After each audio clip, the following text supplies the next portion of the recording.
राधे राधे दोस्तों, कैसे हैं आप सभी लोग। आशा करती हूँ कि अच्छे होंगे। आज मैं आप लोगों को संकटा माता की कथा सुनाऊंगी। इसे ध्यान से सुनिएगा। एक बुढ़िया थी। उस बुढ़िया का एक बेटा था जिसका नाम था रामनाथ। रामनाथ धन कमाने के लिए परदेश चला गया। बुढ़िया अपने पुत्र के विदेश जाने के बाद बहुत चिंतित और दुखी रहने लगी, क्योंकि बहू उसे प्रायः नित्य खरी खोटी सुनाया करती थी। इसलिए बुढ़िया प्रतिदिन चिंतित और उदास रहती और घर के बाहर स्थित कुएं पर बैठकर रोया करती थी। बुढ़िया का यह क्रम रोज चलता रहा। एक दिन कुएं में से दिए की माँ नामक एक स्त्री निकली और उसने बुढ़िया से पूछा, बूढ़ी माँ, तुम इस तरह बैठकर क्यों रोती हो? तुम्हें किस बात का कष्ट है? तुम मुझे अपना दुख बताओ, मैं तुम्हारे दुख दूर करने का प्रयत्न करूंगी। बुढ़िया ने उस स्त्री का प्रश्न सुनकर कोई भी जवाब नहीं दिया और रोती ही रही। दिए की माँ बार बार एक प्रश्न दोहराती जा रही थी। वह बुढ़िया इस बात से झुंझुला उठी। उस बुढ़िया ने दिए की माँ से कहा, तुम मुझे बार बार ऐसा क्यों पूछ रही हो? क्या सचमुच ही तुम मेरा दुख जानकर उसे दूर कर दोगी? बुढ़िया के बात सुनकर दिए की माँ ने उत्तर दिया, मैं अवश्य ही तुम्हारे कष्टों को दूर करने का प्रयत्न करूंगी। बुढ़िया ने दिए की माँ से ऐसा आश्वासन पाकर कहा, मेरा बेटा कमाने के लिए परदेश चला गया है। उसके पीछे मेरी बहू मुझे बहुत ही बुरा भला कहती रहती है। यही मेरे दुख का कारण है। बुढ़िया की बात सुनकर दिए की माँ ने कहा, यहाँ के वन में संकटा माता रहती हैं। तुम अपना दुख उनसे सुनाकर कष्ट से छुटकारा पाने के लिए प्रार्थना करो। माँ बहुत दयालु हैं, दुखियों के प्रति बहुत सहानुभूति रखती हैं। निसंतानों को संतान, निर्धनों को धनवान, निर्बल को बलवान और अभागों को भाग्यवान बनाती हैं। उनकी कृपा से सौभाग्यवती स्त्रियों का सौभाग्य अचल हो जाता है। कुंवारी कन्याओं को अपने इच्छित वर की प्राप्ति होती है। रोगी अपने रोग से मुक्त होते हैं। इसके अलावा जो भी मनोकामना हो वह सभी को पूरा करती हैं, इसमें कोई भी संदेह नहीं है।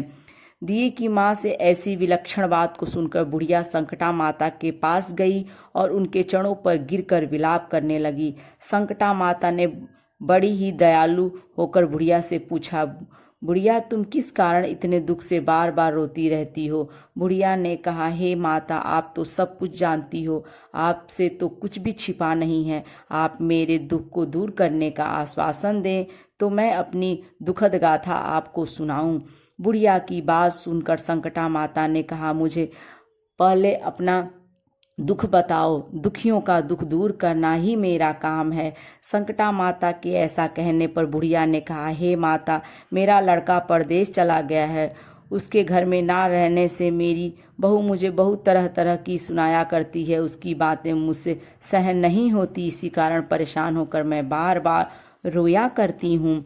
बुढ़िया की इस दर्द भरी कथा को सुनकर संकटा माता ने कहा, तुम घर जाकर मेरे लिए मन्नत मनौती मांग कर मेरी पूजा करो। इससे तुम्हारा लड़का सकुशल घर वापस आ जाएगा। मेरी पूजा के दिन सुहागन स्त्रियों को आमंत्रित कर उन्हें भोजन कराना। ऐसा करने से तुम्हारा लड़का अवश्य ही तुम्हारे पास आ जाएगा। संकटा माता का कहे अनुसार उस बुढ़िया ने मनौती मांग कर पूजा की और सुहागिन स्त्रियों को भोजन के लिए आमंत्रित किया। परंतु विचित्र बात यह हुई कि जब बुढ़िया ने स्त्रियों के लिए लड्डू बनाने शुरू किए तो उससे 7 ही की जगह 8 लड्डू बन गए। इस बात से बुढ़िया बहुत ही असमंजस में पड़ गई। ऐसा होने का क्या कारण है? कहीं मुझसे गिनने में तो गलती नहीं हो रही, अथवा अपने आप 8 लड्डू बन जाने का कोई अन्य कारण है? उसी समय संकटा माता एक वृद्ध स्त्री के रूप में बुढ़िया के सामने प्रकट हुई और बुढ़िया से पूछा, क्यों बुढ़िया, आज तुम्हारे यहाँ कोई उत्सव है क्या? यह सुनकर बुढ़िया बोली, आज मैंने संकटा माता की पूजा की है और सुहागिन स्त्रियों को भोजन के लिए आमंत्रित किया है, किंतु जब गिनकर 7 लड्डू बनाती हूँ तो वह लड्डू अपने आप ही 8 बन जाते हैं। मैं इसी बात से चिंता में पड़ गई हूँ। बुढ़िया की बात सुनकर संकटा माता ने कहा, क्या तुमसे किसी बुढ़िया को भी तुमने आमंत्रित किया है? बुढ़िया कहने लगी, नहीं, मैंने ऐसा नहीं किया, परंतु तुम कौन हो? संकटा माता ने कहा, मैं बुढ़िया हूँ, मुझे ही आमंत्रित कर लो। ऐसा सुनकर बुढ़िया ने उस बूढ़ी बुढ़िया रूपी धारी संकटा माता को भोजन के लिए आमंत्रित कर लिया। इसके बाद बुढ़िया के घर पर सभी आमंत्रित सुहागनें आ पहुंची और बुढ़िया ने सबको लड्डू तथा अन्य मिठाई आदि का भोजन कराया। इससे संकटा माता उस बुढ़िया पर बहुत ही प्रसन्न हुई और माता की कृपा से उस बुढ़िया के बेटे के मन में अपनी माता और पत्नी से मिलने की इच्छा उत्पन्न हुई और वह अपने घर के लिए चल दिया। कुछ दिन बीतने के बाद वह बुढ़िया संकटा माता की पूजा कर सुहागिनों को भोजन करा रही थी कि किसी ने उसके लड़के के आने की सूचना दी, लेकिन बुढ़िया अपने काम में लगी रही। उसने कहा, लड़के को बैठने दो, मैं सुहागिनों को जिमा कर अभी आती हूँ। लड़के की बहू ने पति के आने का समाचार सुना। उसी क्षण पति के स्वागत के लिए तुरंत घर की ओर चल दी। लड़के ने अपनी पत्नी को देखकर मन में सोचा कि मेरी स्त्री मेरे प्रति कितना प्रेम करती है, जो खबर पाते ही मुझसे मिलने आ गई। परंतु मेरी माँ तो मुझ पर जरा भी मुझसे प्रेम नहीं करती। मेरे आने की खबर पाकर भी मेरी माँ मुझसे मिलने नहीं आई। जब पूजा का काम समाप्त हो गया, सभी सुहागिनें भोजन करके अपने अपने घर को लौट गईं। बुढ़िया अपने बेटे से मिलने के लिए उसके पास पहुंची। माँ के आने पर लड़के ने पूछा, माँ अब तक कहाँ थी? माँ ने कहा, बेटा मैंने तुम्हारी कुशलता के लिए संकटा माता से मनौती मांग रखी थी, उसी को पूरा करने के लिए सुहागनें जिमा कर रही थी। संकटा माता की कृपा से उसका मन अपनी पत्नी से हट गया।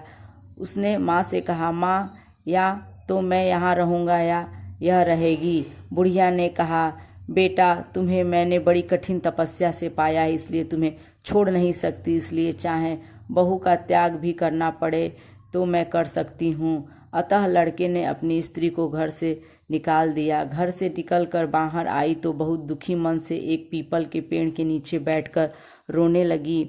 एक राजा उधर से जा रहा था। उसे रोता देखकर राजा रुका और पूछा, तुम क्यों रो रही हो? तब उसने अपनी सारी व्यथा राजा को कह सुनाई।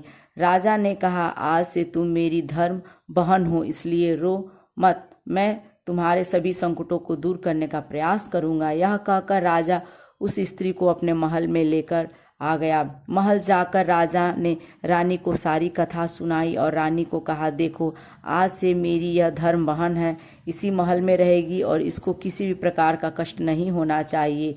राजा के यहाँ पहुंचकर कुछ दिन बाद धर्म से प्रेरित होकर रामनाथ की स्त्री ने भी संकटा माता का व्रत आरंभ कर दिया और संकटा माता के निमित्त सुहागिनों को भोजन कराने के लिए आमंत्रित किया। उसने रानी को भी आमंत्रित किया। तब सभी सुहागिनें लड्डू खाने लगीं तो रानी ने कहा, मुझे तो रबड़ी, मलाई और स्वादिष्ट मिष्ठान ही हजम होते हैं, यह पत्थर समान लड्डू कैसे हजम होंगे?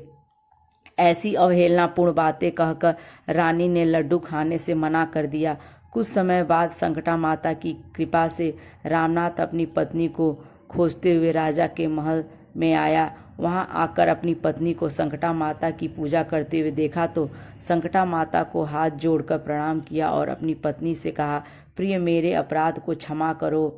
पत्नी ने कहा, नाथ यह सब प्रारंभ से ही होता है, इसमें आपका कोई दोष नहीं है।